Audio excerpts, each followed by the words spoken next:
Kush bën istighfar, syfyre iftar, muin Ramazan, betet fitimtar. Bismillahirrahmanirrahim. Alhamdulillah, wassalatu wassalamu ala rasulillahi wa ba'd. Të nderuar, Ramazani vetë se na erdhi, por jo si një muaj i zakonshëm, e as thjesht si një ditë e shënuar në kalendar, por si një mysafir i shenjtë i cili ka trokitur në derën e zemrës tënde. Por para se të fillosh të agjërosh dhe para se të fillosh të ngritesh drejt gradave të larta të këtij muaji, ndalo një moment. Mendo thellë dhe pyete veten sinqerisht se kujt realisht po ja kushton këtë Ramazan. A është ky Ramazan për Allahun, apo është për njerëzit, për lidhjet sociale, apo ndoshta thjesht për vijën trupore, apo edhe për diçka akoma më thjesht, po agjëron nga se është adet të agjërohet.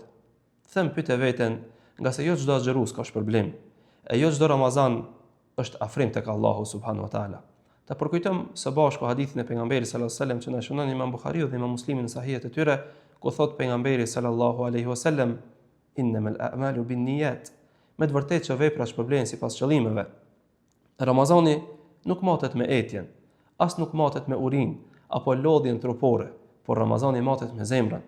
Sa kjo zemër është e kthyer ka Allahu, sa kjo zemër dëshiron të pastrohet, sa kjo zemër është për ulur karshi urdhave të Allahut subhanahu wa taala, pra matet me niyetin apo me qëllimin që buron nga kjo zemër. Atëherë, pse neve realisht agjërojmë?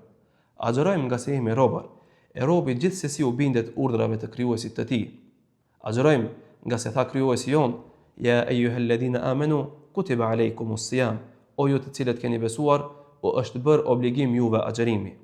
E nëse kthehemi në esencë dhe në gjenezën e krijimit ton, vërejmë se tha krijuesi jon, wa ma khalaqtul jinna wal insa illa liya'budun, e unë nuk i krijova xhenët dhe njerëzit vetë se të më adhurojnë mua.